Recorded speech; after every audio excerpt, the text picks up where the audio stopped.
Welcome back to the Empowered Aging Podcast. I have Siobhan Groves back with me again today for part two of our discussion about respiration, voice, swallowing, all those things that happen here. So, first off, welcome back, Siobhan. Hi, thanks. Good morning. Thank you. Thank you for coming back because there really just is so much to talk about. I know. Yeah, we finished up last time and uh, hung up the call and went, but Yeah, but yes, yes. There's just so much. and And yeah. we might have that again today. Yes, that is I don't exactly know. it could very likely happen. So. But we will Mhm. cover what we can today and try Yeah. to focus, I think, mostly on the swallowing aspect of things, And the but respiratory aspect of things. respiratory. So Yeah. we want to start off, I think, talking about that respiratory system because that's really the foundation for what we're talking about, what we're discussing today. And so I want to give just a brief overview about what happens, right, when we breathe. So it all starts at the nose, preferably versus the mouth, but the nose to the throat, the trachea down into your lungs, and those little sacs called the alveoli. The diaphragm also plays a significant role. So when we take a breath, we really want to fill those lungs. That diaphragm comes down as we breathe, expanding, allowing our lungs to expand. And then when we breathe out, that diaphragm comes up and helps to push the air out. In the lungs, that's where the oxygen is pulled in and transports through the body. That oxygen is so important for our muscles and everything to work efficiently. So one thing, kind of a side note about that is that when we're exercising, I think so many people, myself included, we tend to hold our breath sometimes when we're exerting. And that is absolutely the wrong time to be holding your breath, as if there's ever a good time. But wrong Oh yeah. time. Yes, yes. Okay, underwater, good time. Yes. But but your muscles need that oxygen. Yeah. Whether you're lifting a weight or performing something like voice swallowing, all that, we have to provide that oxygen, that consistent flow. Yeah. And by exhaling well, we're getting rid of that carbon dioxide that can be a problem. Now, we need some of that, but we don't need too much, right? So we've got to get rid of that. And then there's this uh, thing about breathing through the nose versus breathing through the mouth. Oh, one of my favorite topics of conversation. Please Yeah. tell me your tell me So your pitch my before I tell you pitch. mine. Yeah. So two things. One is just the mechanics of it, basically, in the sense that the nose has the filter, right? We're filtering that air, getting the debris out. Good God, the more things that are out in the air, whether it's pollen or pollution, things like that, we don't want those things to get into our lungs. So breathing through the nose helps to filter that out. Mhm. It also provides the moisture that we need to make it more soothing to the lungs. It's less irritating, right? Mhm. Um, there's also, as we breathe through our nose versus our mouth, the nasal breathing is more of a parasympathetic response, Mhm. which means it's your calming response. It's your way of telling your body, stress is gone, I can relax now. If we're breathing through our mouths, which we may have to do when we're really trying to get air, right? We're exercising really hard. We I need more oxygen. I always tell people we can do it for a reason. Yeah, we can do it for a Yeah, reason, we but can do not it when for you're a just reason. sitting there. Right. Right. Yeah.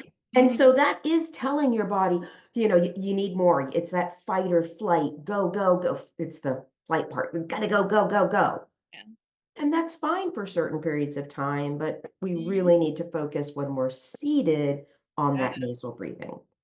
Yes. So there is, and that plays a role in sleep apnea. People Oh, who breathe through their nose, right? I read or I heard this really interesting podcast about nasal breathing absolutely. and sleep, Mhm. that there's something in it, and I don't think they were truly clear yet on what it is, but maybe you know. I'm trying to recall the exact details, but I believe it links to a hormone or some kind of mechanism Mhm. that helps us stay asleep if we're nasal breathing and shuts off the urge to pee. So Oh, those people who wake up a lot during the night to yeah. pee, Yeah, you are probably not nasal breathing. there's a good chance. Interesting. It's something to do with shutting that off so Okay. that you can sleep. That's really interesting. So I didn't know that that was where you were gonna go. But here's the thing, everything you were saying up to that is 100% my spiel too. Um, I didn't know the thing about the sleep apnea, but yeah, but mouth breathing versus nasal breathing, and especially overnight, for vocal, respiratory, even digestive, everything health Mhm, can be a really huge deal. When we get to kind of treatment methods, the kinds of things I can do, you can do as well. One of the methods that I'm starting my time with is called the Buteyko breathing method, which is all about that oxygen and CO2 exchange, nasal breathing, and basically doing that intentionally. So yeah, yeah, yeah, yeah. yeah, and I think so many people aren't aware of their breathing, and, Mhm. unless you are a singer or a speaker that you really working on that, Yeah, or you practice mindfulness of some sort, absolutely. you're not really aware of what's happening, and so I know in my practice of Tai Chi and yoga, um, I'm really trying to bring more awareness to people's breath because Mhm. if you're not aware of it, how can you even try to fix it if it needs to be fixed? Absolutely. And So, yeah. on my end of things too, it becomes really important for a person pacing themselves and supporting their voice and protecting their airway, which we'll get to in a second. And yeah, and maintaining all of that over the course of time. Mhm, So to that extent, mentioning the airway and protecting it, that's another piece, and that connects to swallowing, um, which is why I wanted to present these things together, because um, fun thing about our anatomy, our airway and our esophagus are right next to each other. They are directly next to each other. Your airway is in front of your esophagus. So if I turn myself to the side, whoop, my esophagus is closer back here to my spine. My airway is closer here to the front. And what happens when you swallow is as follows. You take the food in your mouth, you chew it up. Um, the muscles of your tongue move that food towards the back of your throat. As your tongue is moving that bolus, is what we call it, back to the back of your throat, your vocal cords, which cover your airway, close. There's a pair of muscles to the sides of your vocal cords. They come over top, they close too. And then there is a ligament called your epiglottis that covers over your airway. So it's a three-tiered protection system so that the food can go from the mouth to the esophagus and totally miss the airway. The and vocal yet I still seem to choke on my own spit. Okay. We'll get yeah, we can talk about that as we go. Yeah, but it's a three-tiered system, right? And everybody chokes, everybody coughs, yes. But yeah, it's a three-tiered system meant to protect the airway because obviously we don't want anything or very few things that aren't oxygen and CO2 moving around in there.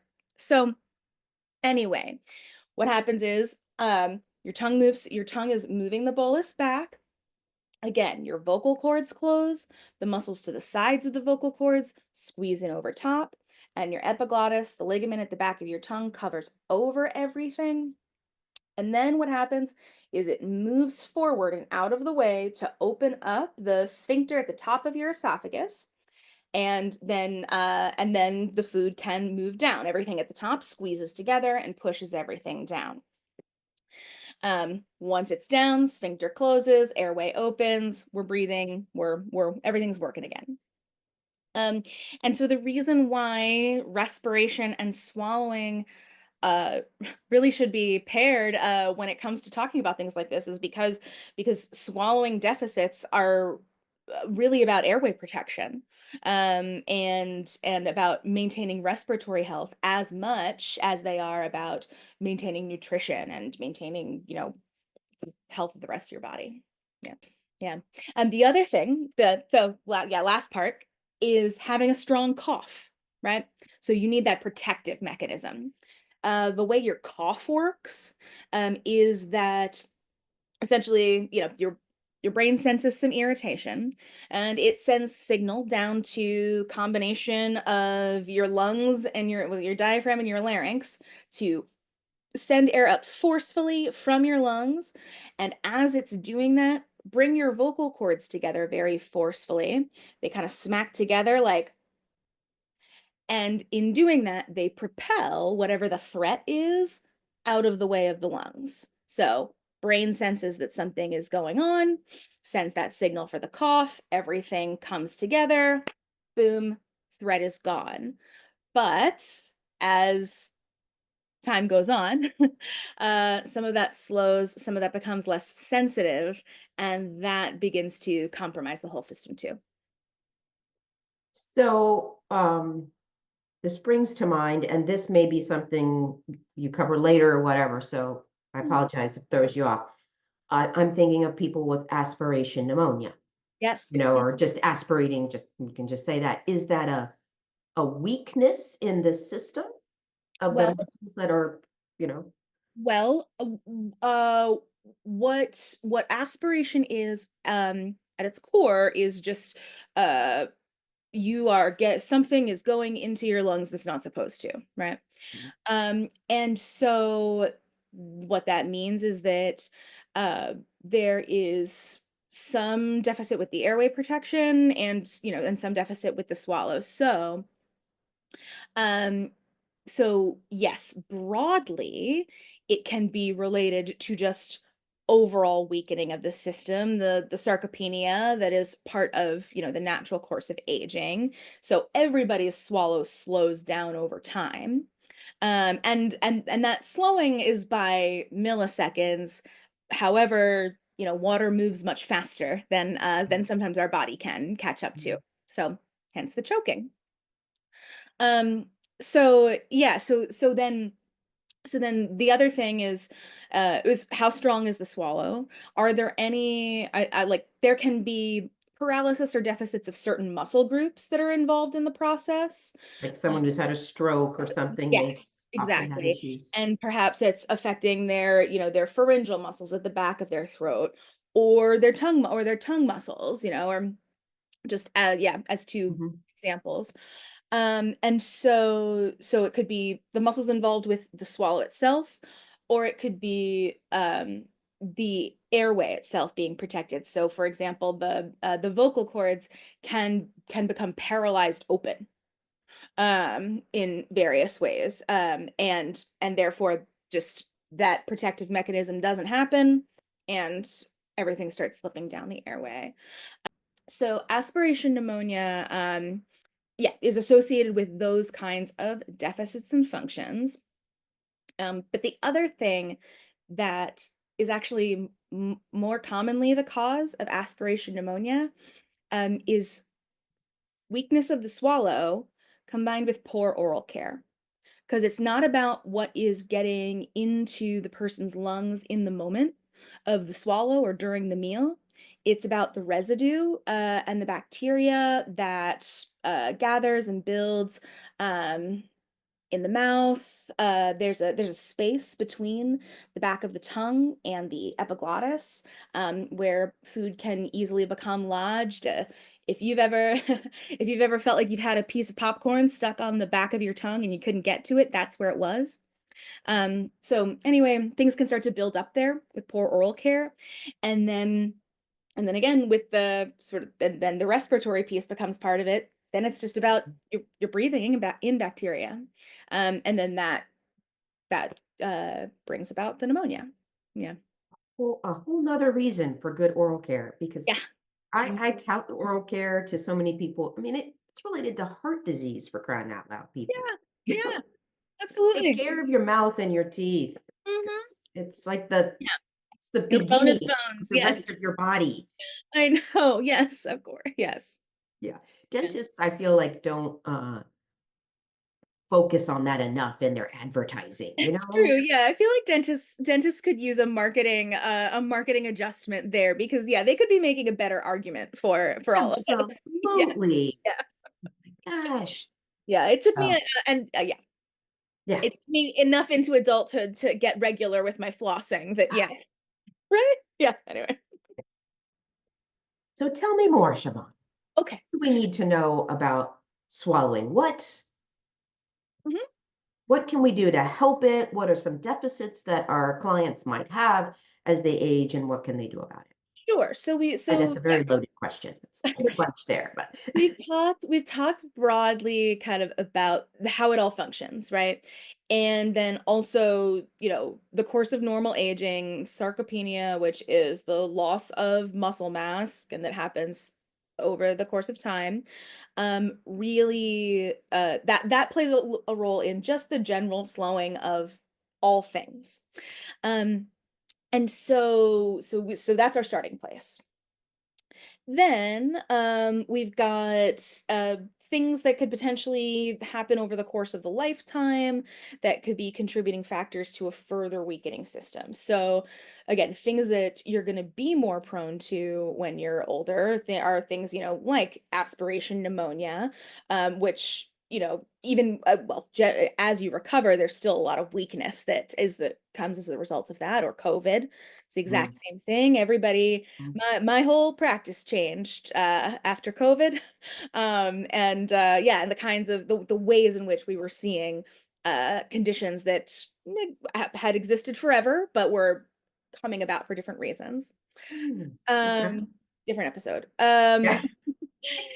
Um, and then there are just like the long-term life conditions that, if you've had them, if they're a part of you and your makeup, that's also going to play a role. So if you had lifelong asthma, for instance, or very severe allergies, any kind of lifelong Mhm. respiratory concern is then going to be compounded with age. Or, if you were a lifelong smoker, or, depending on how much alcohol you drank over the course of your lifetime. How Um, does that affect the swallowing and the Follow. Okay, well, I am thinking specifically about so with smoking, I am thinking about respiratory health, rest? right? Okay. I'm thinking about Mhm. COPD, I'm thinking about yeah, I'm thinking about like literally just like the function Sure. Okay. that. And Uh, my glass of wine, what's that doing to what is me? your glass of wine doing? So your glass of wine's not doing anything terrible. I would never I would never deny someone their medically necessary glass of wine at the end of the Right? day. Um, no.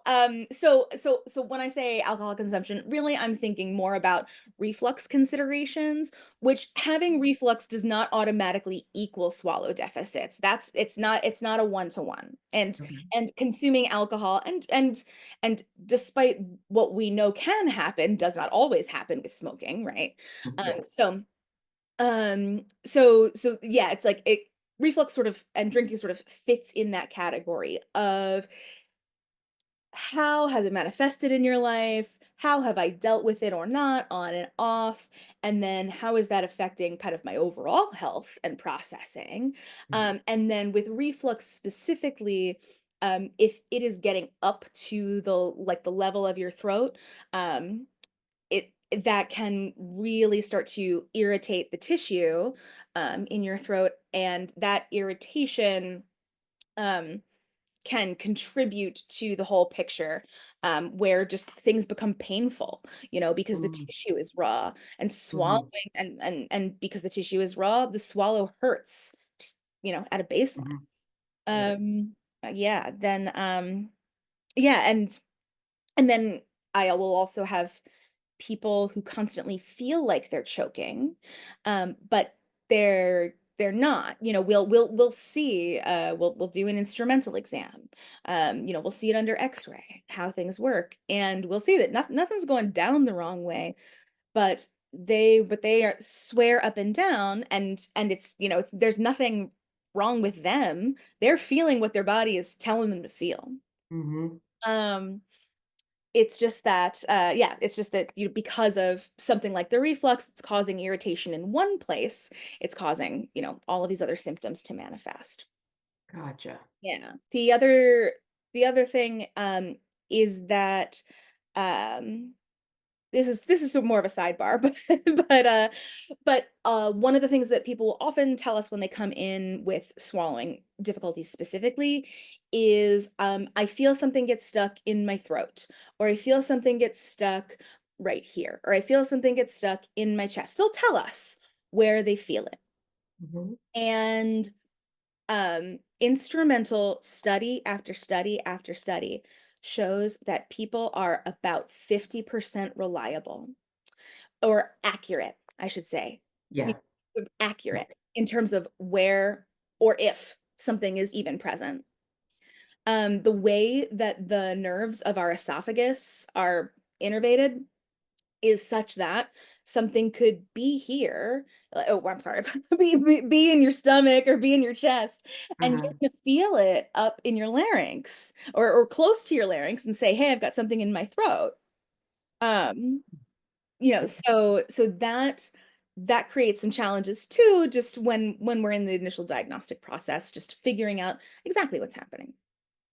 Uh, yeah. Well, I imagine this, the sensory system inside us is not mm, near the as strong as, like, on our skin. So trying to yeah, distinguish where inside, right. that would Yeah. And that's kind of what I'll often say is, we don't have X-ray vision. I don't have X-ray vision. You don't have X-ray vision. So, and we do know some things, like I'm sharing about, what information we can find. Mhm, So yeah, so it's very hard to then really figure out, get down to the root of the issue. Uh, sure. I often joke, with swallowing, even with respiratory health things, that I am the last stop on the diagnostic train, Okay. because there are so many other things outside of, um, the types of things that I end up ultimately being able to treat, that can Mhm, contribute to things like this. And we've sort of talked through some of them, but if a person has cardiac concerns, uh, you know, there's a chance that there's going to be a respiratory component maybe associated with that. yeah, Um, or if they're taking heart medication, that can be very drying to their whole system, and dry mouth can really mess with a person's ability to swallow, mhm. digest, all of that. And isn't there, I think it's beta blockers that can cause a cough? Yes, yes, yes, yes, yes, that's So, right. do you know what That's that's one of all my about? that's one of my chronic cough issues. I am not going to pretend to know exactly what it is, Mhm, but I believe it's associated with, the recurrent laryngeal nerve, which it's recurrent because it loops around, basically around the ventricles of your heart, and then comes back up to your larynx, and that's and and so potentially that can be associated there. I see. Um, yeah. Hmm. Um, So how does all this, um how is it all impacted in people with Parkinson's disease? Is that has a it's a Mhm. beast of its own, right? It is, and so it boils down to loss of dopamine, right? Everything that we've talked about so far, all of these deficits that are a normal part of aging, all of these types of things that can happen to a person to compromise their respiration or compromise their swallow. And um and then having that and having that build up already. Okay, then you got Parkinson's, and your dopamine is depleted.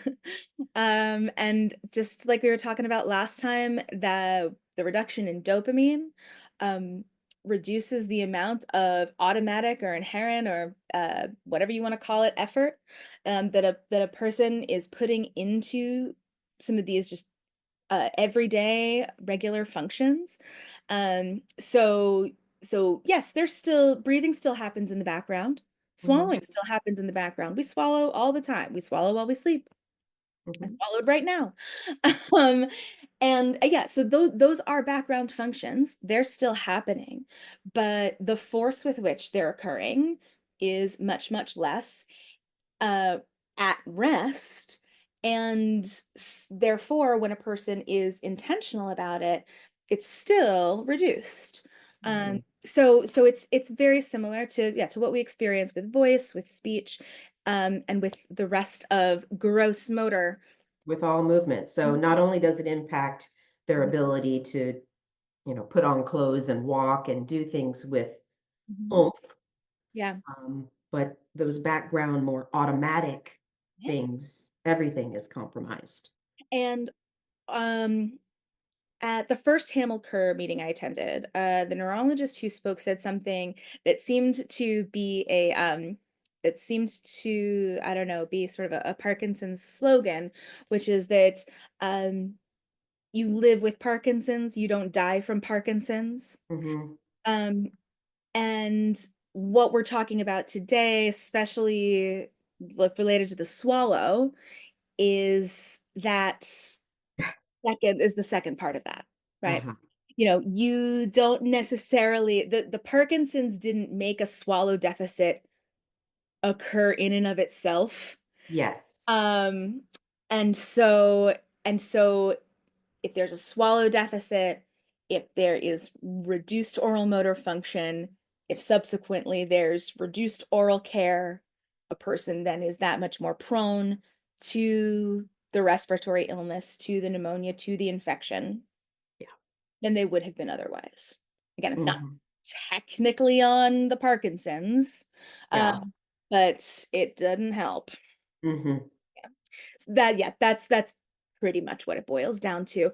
Uh, the other contributing factor can be changes in saliva production and mucus production. I have patients who I've a few patients who experience some severe dry mouth. Usually they have some other conditions associated with that. More often, I'm seeing patients who um, are reporting that they're overproducing mucus Mhm. and that they have difficulty managing it.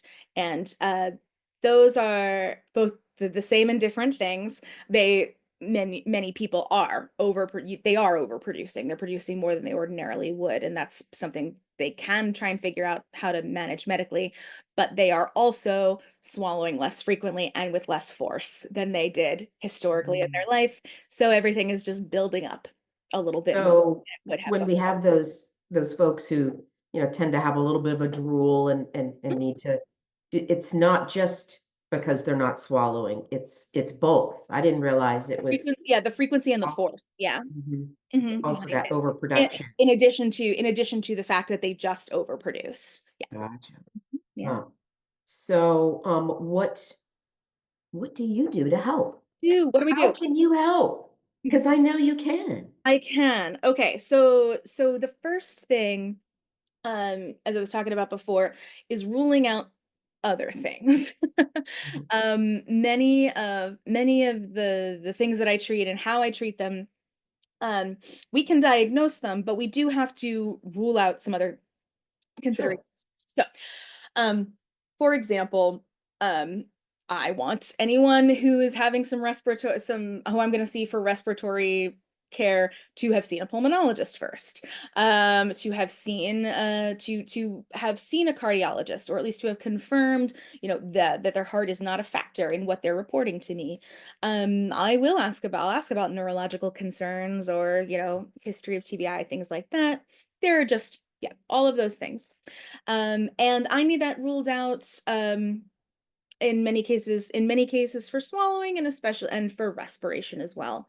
Um, and so, as those things are ruled out, then I evaluate, right? And and for swallowing, there are two kinds of instrumental exams that you can do. One is called a modified barium swallow study, and the other is a fiber optic endoscopic study, um, which essentially is a camera that goes down your nose. So I know. Yeah, it does Now not sound there's pleasant. reasons to do both of them. So the modified barium swallow study is done under X-ray. It should be conducted by a speech language pathologist. They should be in charge. If you ever get a swallow study done and the SLP isn't in charge, There's a something's up. problem. Yeah. Yeah. Okay. So the SLP should be in charge. They're going to try multiple types of consistencies of food and liquid, depending on what is safe for the person to be eating and drinking.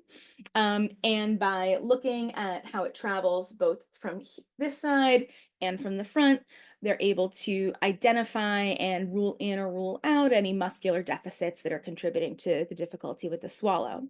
So yeah, so that one is done under X-ray, and a modified barium swallow study really is the gold standard. If I could only ever have one study done, that would be the one that I would choose. However, there is this other one where they put the camera down your nose.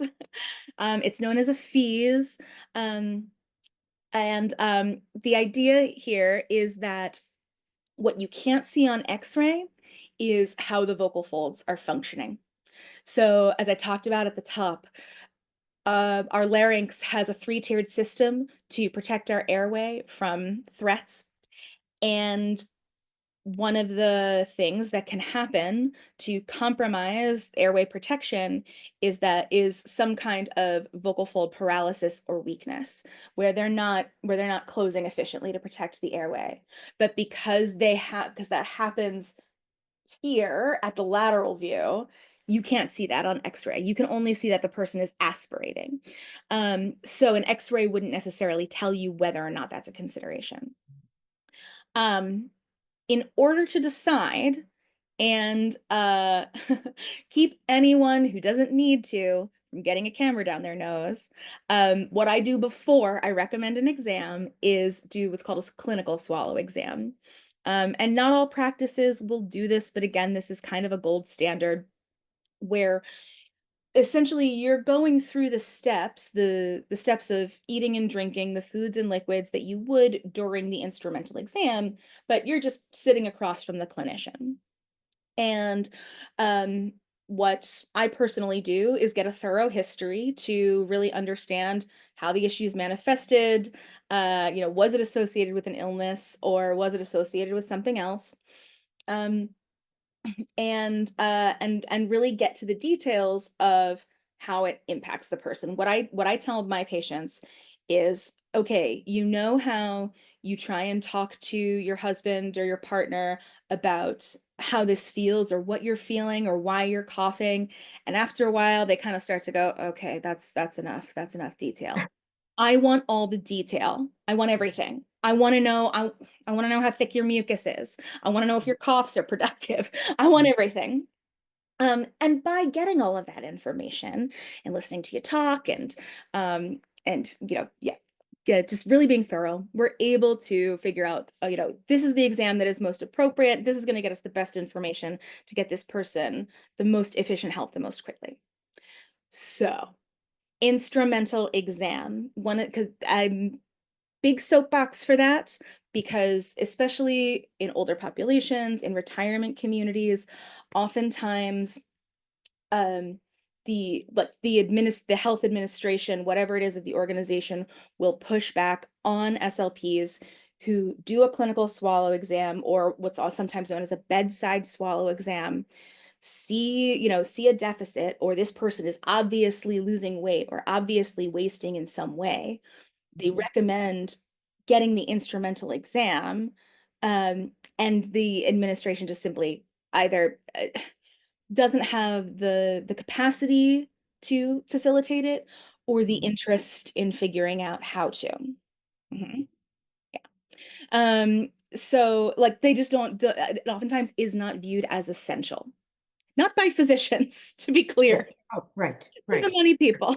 Yeah, the money. The money people who want us to know how to treat your grandmother or your friend or your husband or your wife.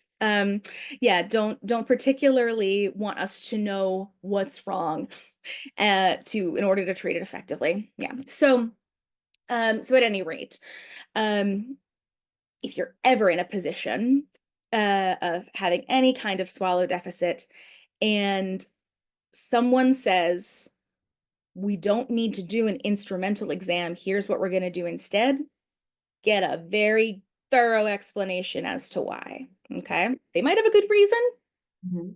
but Yeah. check. Ca Okay. can you talk also about, silent aspiration in the I mean, it's silent, so how do people even know that they have a swelling? You don't. They get sick. Yeah. So that is really the additional factor that we haven't already talked about with regard to kind of slowing and just what happens over the course of time is just reduced sensory input. Mhm. So or redund yeah, or redund we, our senses turned down. There we go. Yeah. But yeah, our taste isn't as strong, right? Our sense of touch isn't as strong. Our eyesight gets a little turns off. So down. So our sensory what we're able to take in on a sensory Yeah. level reduces. Um and so that then affects the swallow and can manifest as aspiration pneumonia in the sense that literally the person can't feel it go down. I mean, like that's Mm. what it is. It's silent because they can't feel it. And And they don't know it and till they they go to the hospital with pneumonia. exactly. There's And there's no and way. and when we do one of those swallow studies, Mhm. we can see the esophagus and the airway are side by side. We can see, that food or liquid spill right over into the airway. Or if we're doing the endoscopic exam, we still have you eat and drink things and we dye everything a bright color, blue or green usually. Um, Mhm. but you can see again like those traces of those colors after that moment of the swallow just hanging out around there. Yeah. And so, But but this is not a hopeless condition. oh gosh, no. Gosh, no. No, no, no, no. We want people to know this is not hopeless, people. Not at That's all. Not at that's all. what No. Siobhan can do. Yes. So I'm not gonna get into all of the various surgical No, no, and no. medical interventions that exist and that I can be a part of afterwards. But I mean, yes, there are things that we can do. So for starters, when it comes to the swallow itself, once you have that instrumental exam, ideally, based on the exam, that SLP will have identified this is the problem, right? This is the muscle group, this is where I'm seeing the deficit. And then that tells the treating SLP what to do. And for myself personally, I use two approaches when it comes to swallowing treatment. So one category will be the targeted approach for whatever muscle group has the deficit.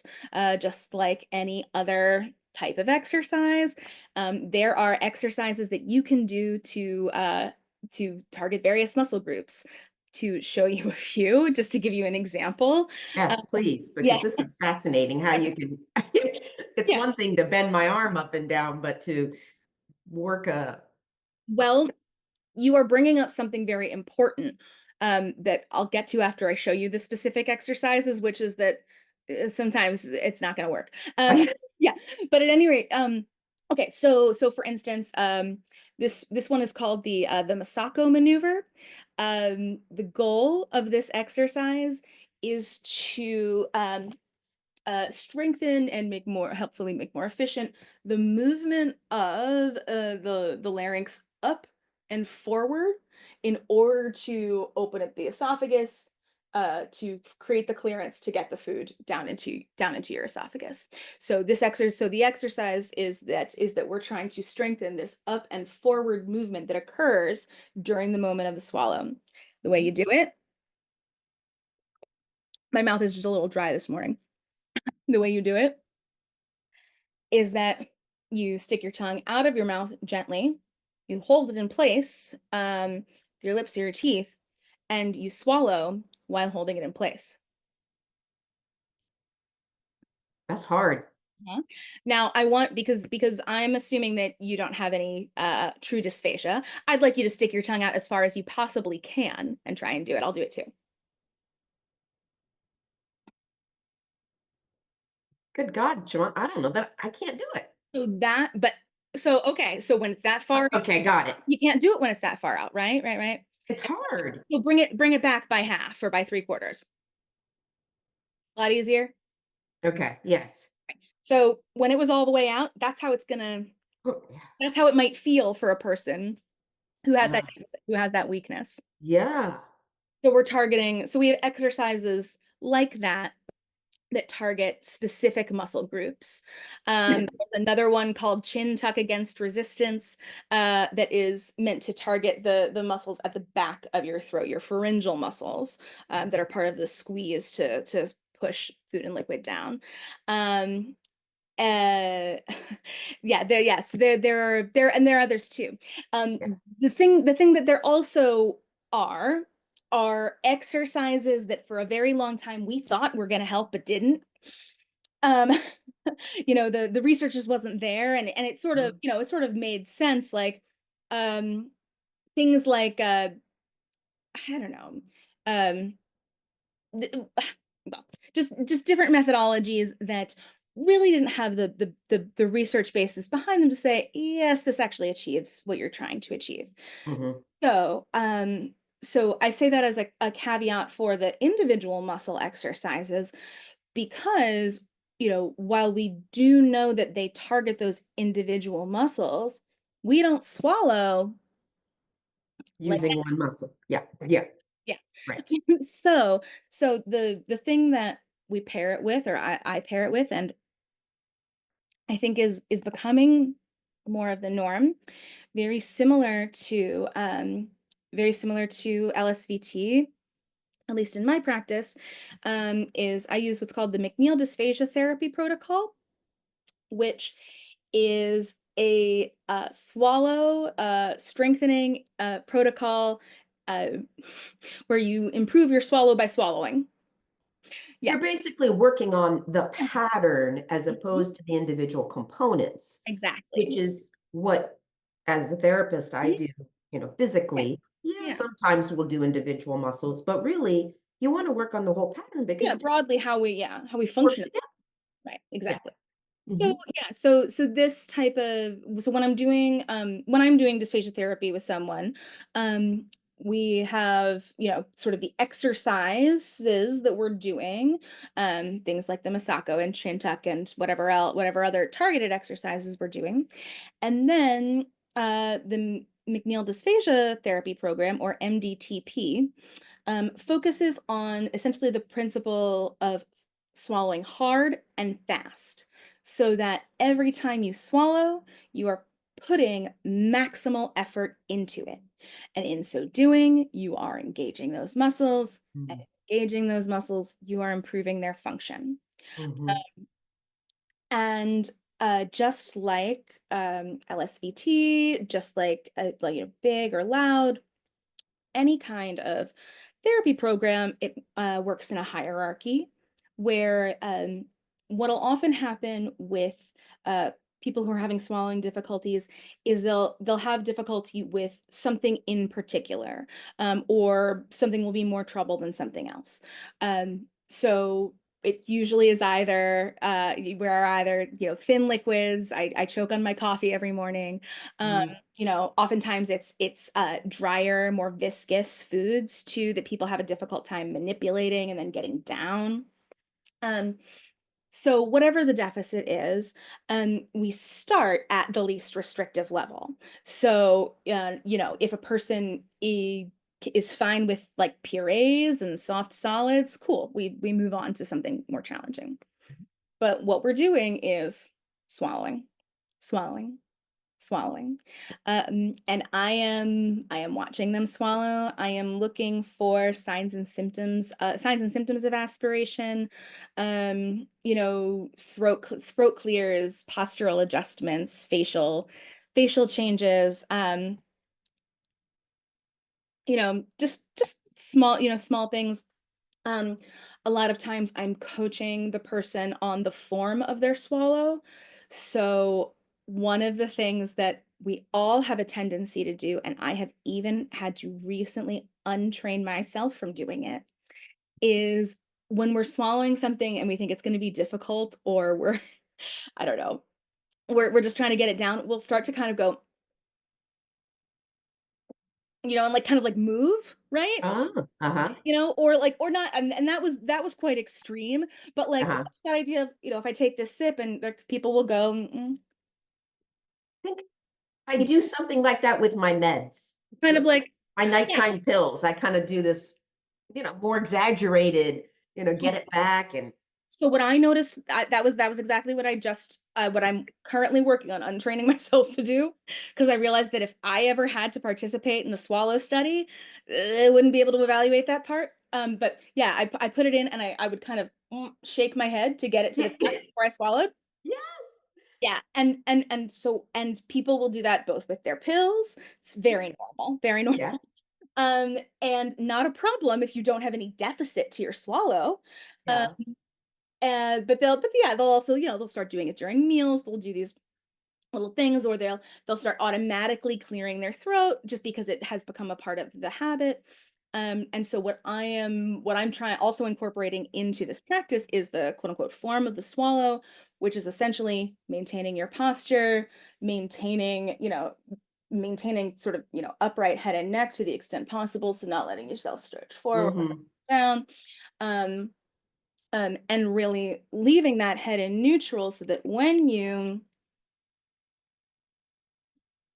It has a straight or shot, it has a straight basically, shot. It has a not this straight shot, convoluted. and you are able to focus on really squeezing these muscles here.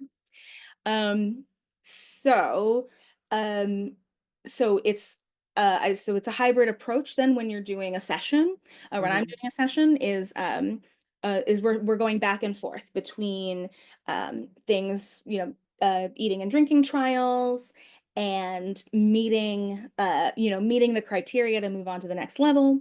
And then popping in with, okay, now we're going to do 10 reps of this task, to give you a break, that kind of thing. And we go back to eating. So yeah, so that is what that's what that looks like. That's what treatment for dysphagia looks like. Um, um, if I didn't say up top, dysphagia is the medical word for swallowing. Just everybody. uh, can you Um, speak to, because it does interest me, mhm.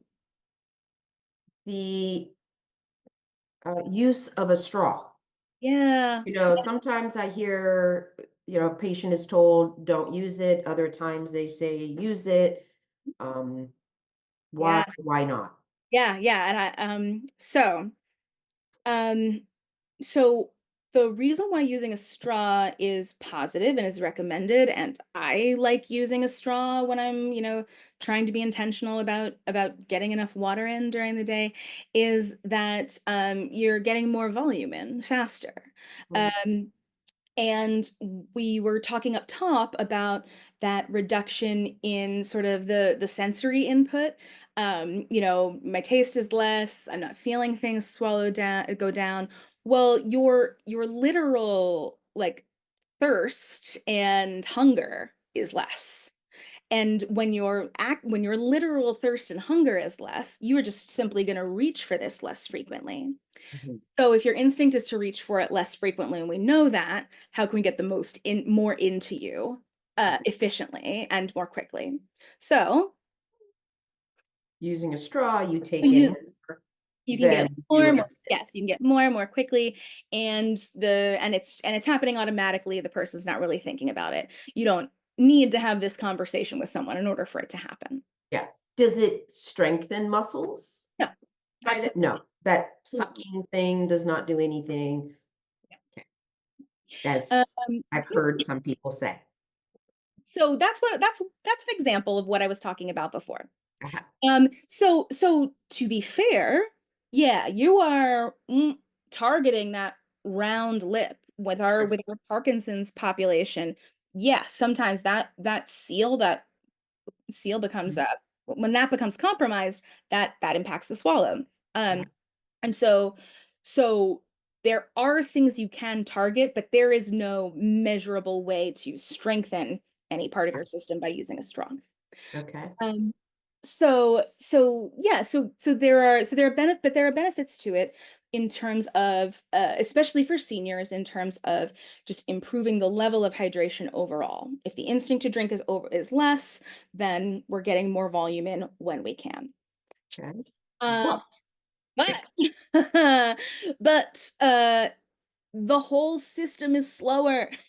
So mhm, So, what then happens is that if a person is, or if a person's swallow is slowed, um, I broadly one of two things. Either they'll notice right away, right? They'll choke on every time they take a swallow, and they'll be coughing up a storm, and then they're probably going to drink less because they're going to be like, oh, I cough every time I yeah. do that. I'm just going to avoid it. I'm not thirsty anyway. Uh-huh. I don't know why she's telling me to drink water. The other thing is going to be the oral care and silent aspiration piece, all of that bundle of potential possibilities. So a person is silently aspirating. They don't know that anything is going down there, but they're sure taking in a lot of volume. Mhm, Um, and that repeated, that repeated entry of the bacteria here, potentially, potentially other elements from your food and drink, mhm. it can then really contribute to respiratory illness and illness in general. And yeah, that's a problem. So So it's really the people who are more prone to that aspiration for whatever reason. They're the ones who need to be more cautious about drinking through a straw because of that. It has to do with the I would volume say, that's coming in and mhm, inability to react quickly enough. yes, and that they and let's say they have no known problems with their swallow, but we know that they're not great with their dentures. That's a person who's going to be more likely to experience that too. Uh, Mhm. yeah. So yeah, so that's the consideration there. Straws are great. Yeah. And then there are certain straws, for instance, I've purchased for members of my own family when the time has come, that only let a certain amount out at a time. Now a person does have to have the strength to suck up when you're using something like this, Okay. but something like that is one option. There are also um, there are also cups that are gradually improving in design, that will limit, the volume of how much a person is getting. Um, Unfortunately, up until now, they have looked like sippy cups for adults. Yeah. Yeah, so I am so anti the infantilizing of Yes. of adults, but yeah, so anyway, but they look like that for a reason. They're designed like that for a reason. They're easy to hold. They Mhm. don't tip over. Yeah, and they're meant to limit the amount of volume that a person is getting. Um, so yes, so there are adaptations like that, but again, none of those are meant to actually like strengthen the swallow. They are Mm. adaptations. Adaptations, yeah, Mhm. yeah, mhm, Yeah. gotcha. Mhm. Yes. So yes, so there is that. Mhm. Yes. And I have to throw this in because Please. the use of straws makes me think, a lot of us now use reusable straws. Mhm. But going to oral health people, if you're Mhm. using a reusable straw, please clean it. Ooh, Think about the bacteria that grows in that straw that's a every time you great reuse it. So please, please, please, I love to save the environment, but let's clean it. Get the thank you bacteria for that out PSA, Michelle. so that you're not introducing bacteria into your mouth every time. So, I try to be intentional about cleaning my straws, but I will tell you, I might be drinking bacteria intentional. So thank you. just something to consider. Yes, absolutely. Absolutely.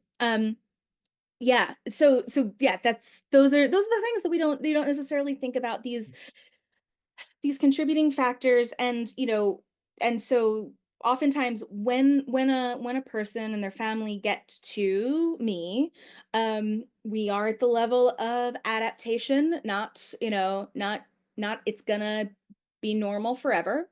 It is, what is the least restrictive way that you can eat and drink and enjoy your life. And so to that end, um I want to say one thing about water and I want to say one thing about solids. Mhm, Um, so we were talking about, so as we're talking about this water and volume and how much we're taking in and aspirating that, one of the reasons why I emphasized the the poor oral health in association with that, it's not that you want to get cups and cups of water into your lungs. That's mhm. bad. But a person can safely aspirate a small amount of plain water, ideally distilled, filtered, but essentially a person can aspirate a small amount of that, and their body will absorb it, and life goes on. So there is something called the Fraser Free Water Protocol, and what'll often happen in skilled nursing facilities and just as adults get older, and I think is happening less frequently thanks to things like this, is that they would be put on thickened liquids, because thin liquids move fast. The thicker it is, the slower it goes, the more manageable it is for that person.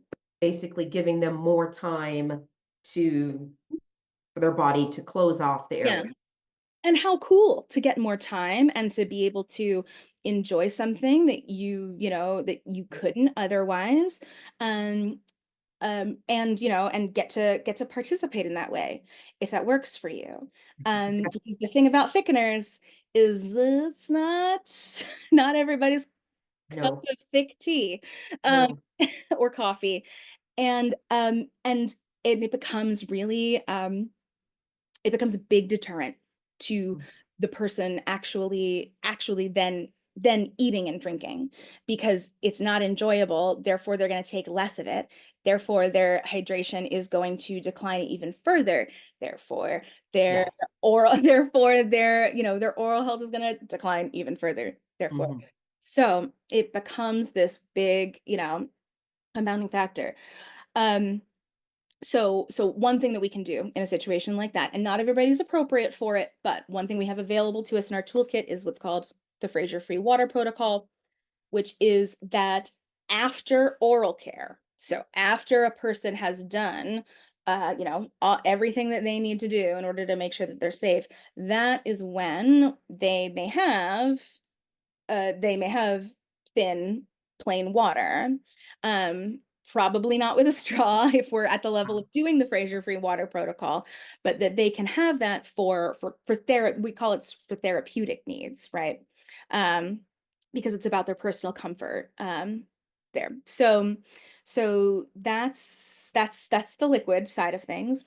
So that's just ensuring that their mouth is clean. You're not flushing down bacteria and food that's been sitting there. You're Yes. making sure it's all clear.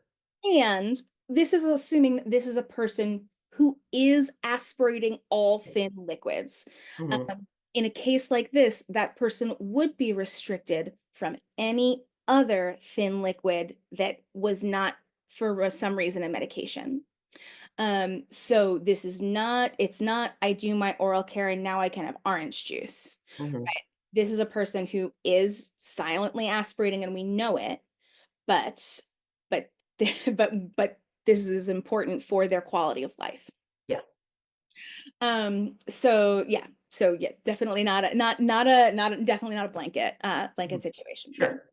Sure. Yeah, any other questions about that? No, no, that's good. Thank you. Yeah, so then the other piece of it is the food piece, right? Um and the idea of being on the least restrictive diet. So the other thing that will happen on the flip side of liquids going down the wrong way is not being able to manage, swallow, digest the solids appropriately. And depending on the deficit, the type of solid that a person will have difficulty with will vary. So, for example, uh, regular solids. A regular solid would be something like, like a cooked chicken breast, or or a carrot. Things truly that are regular solids. You have to put effort into biting into them. You have to chew it. You have to chew them, swallow them. Um, those can become challenging for people in various ways. Sometimes it's with something like chicken or bread. The bolus becomes really thick and sticky, and um, they can't manage it. They've taken too big of a bite, or they don't have the force to move it back to their esophagus.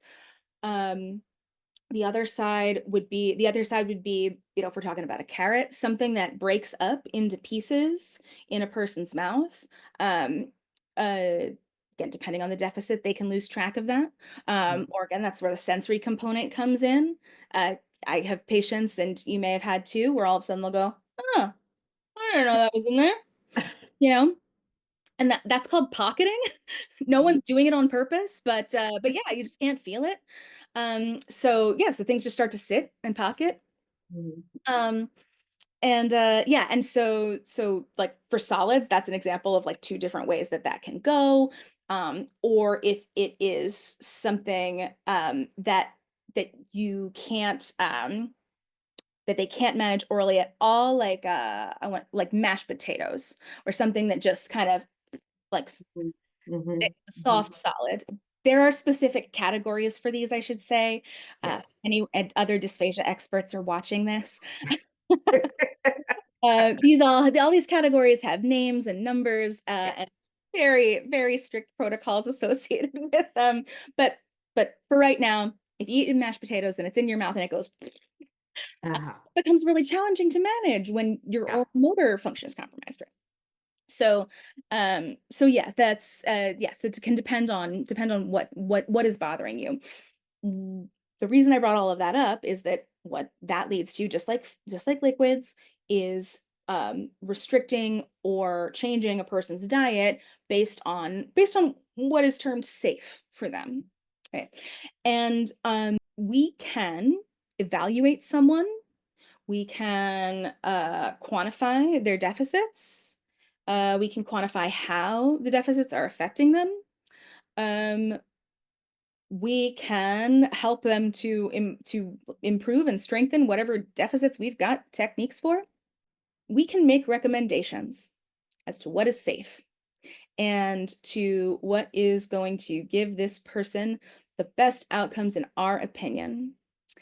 We cannot make decisions about what is going to be important to a person's quality of life, and what their relationship with food is, and how how important certain things are or not, that we can't do that. We should not do that.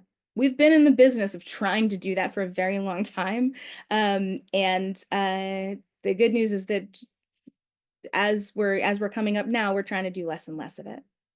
We have an ethical responsibility to tell you what is safe. Uh, Hmm. to make sure that you and your caregivers are informed and safe. Yeah. And if and I can imagine I have not worked in a skilled nursing facility or any kind of inpatient medical hospital setting. So all my work's been outpatient. But I can imagine that if you are in a setting like that, um, as much as like I might ethically disagree with limiting a person up to a certain kind of solid, um, I also might be like legally obligated to only feed a person up to that level, even if I ethically know and intellectually know that you know, that person has every right to do what they're going to do. Quality of So at life. any rate, yeah, so it's finding the diet of least restriction, finding the way that the person can lead the least restrictive version of their lives. Yeah, Yeah. Yeah. eating and drinking. Yeah. So I'd like to leave our listeners, viewers, with some idea of when to seek help. Yeah. At what point, an occasional cough Mhm. or that's normal. At what point would you say, if it happens this often or this time, when Mm, should they seek help? sure. So, without feeling or experiencing any overt symptoms of, oops, I've got something wrong with my swallow, if a person is having repeated respiratory illnesses, obviously repeated pneumonias often come up, and it's usually or often part of a protocol of diagnosis and treatment of pneumonia to do some kind of swallow study to rule in or rule out a swallow deficit. But if things are happening repeatedly, and when I say repeatedly, it's, if you're getting pneumonia every other year and otherwise you don't really have terrible allergies or exposure, just, if there aren't a lot of other reasons why you should be, that's a reason to get your swallow checked out. Because that could indicate some kind of silent aspiration, or some kind of deficit there. So repeated respiratory illness, um, without any like clear treatment plan, or that's continuing, that's something you can rule out. Um, the second would be, um, let's see. So I see a lot of people who feel like they've got something in their throat. Okay. Um, I feel like I've got something in my throat could be just like a whole diagnostic industry, because that in my world that could be either I have a problem with my swallow, my voice, or my breathing. So when you feel like you've got something in your throat, but maybe you don't have the respiratory illness or anything, see an ENT. An ENT is going to take a look in order to in order for someone to tell you whether or not you have something in your throat.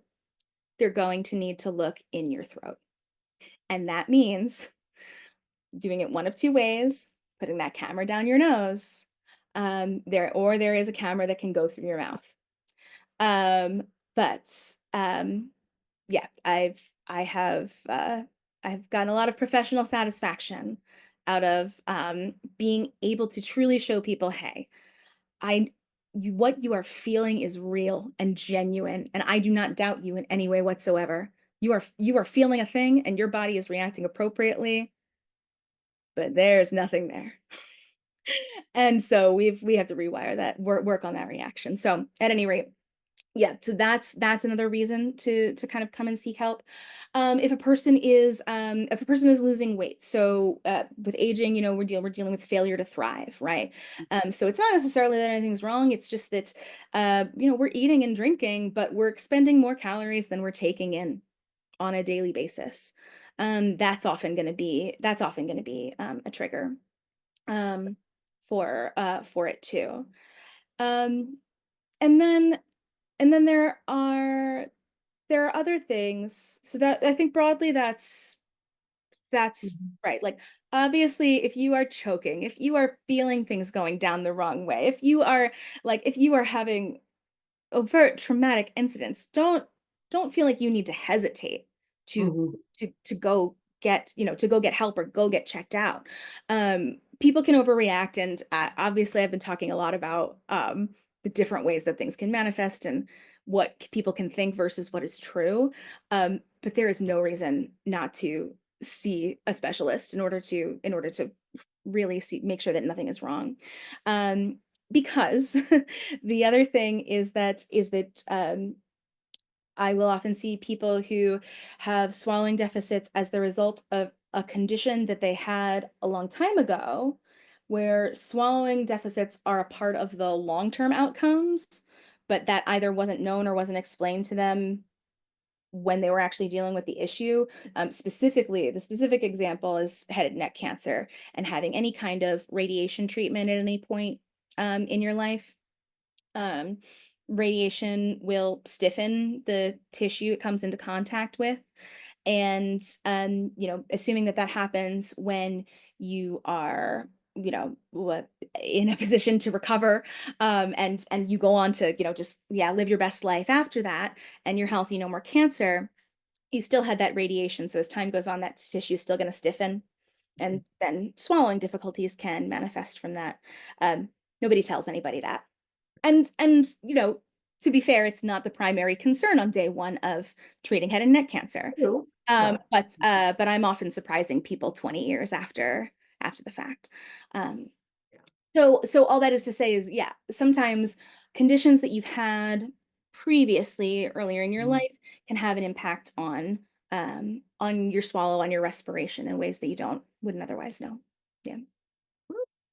Yeah. We covered a lot today, Siobhan. I know we didn't even talk about resistive Oh breathing. my gosh, there really is so much more to talk about, and I know. Wait we till we will likely meet again yes. to talk about all that. Yes, please. Any last thoughts before we let our viewers go? So, uh, just to give you a few final bites, there. Always get something checked out if you feel like you need to get something checked out, despite the fact that there are all of these different things, all of these different contributing factors, and I'm the last diagnostic stop on the train. Frankly, by the time people do get to me, if they've done all that other stuff and they don't know, I can usually give them an answer. So there's an answer out there a lot of times.